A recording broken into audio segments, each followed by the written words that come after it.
Pourrais-je poser la question d'une autre réforme particulière aux Nations Unies pour laquelle vous êtes passionné? Vous en avez parlé à la fin de votre mandat, la réforme du Conseil de sécurité. Vous avez demandé une augmentation du nombre de sièges permanents. Que pensez-vous du risque si ces réformes ne sont pas mises en place?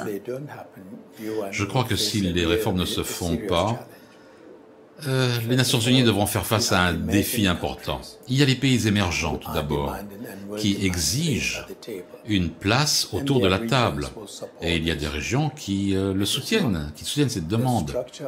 La structure du Conseil aujourd'hui est fondée sur des réalités géopolitiques des années 1945. Le monde a changé. Et donc les Nations Unies doivent changer, s'adapter. C'est pas simplement... Il n'est plus justifiable, en fait, que les 4 pays européens qui siègent au Conseil de sécurité aient 80% des voix. Et tous les pays émergents, de l'Inde au Brésil, l'Afrique du Sud, n'aient rien. Si on ne change pas et qu'on laisse de la place à ces pays-là, tôt ou tard, la primauté du Conseil de sécurité sera défiée.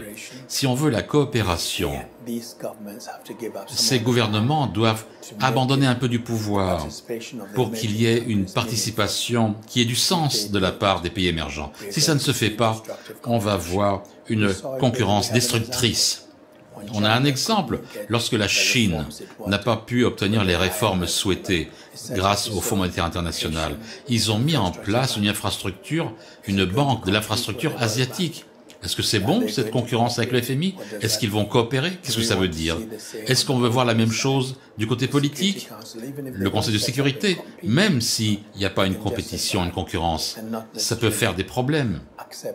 Et pas accepter ou appliquer tout simplement les décisions du Conseil de sécurité. Donc la réforme est nécessaire dans le monde d'aujourd'hui.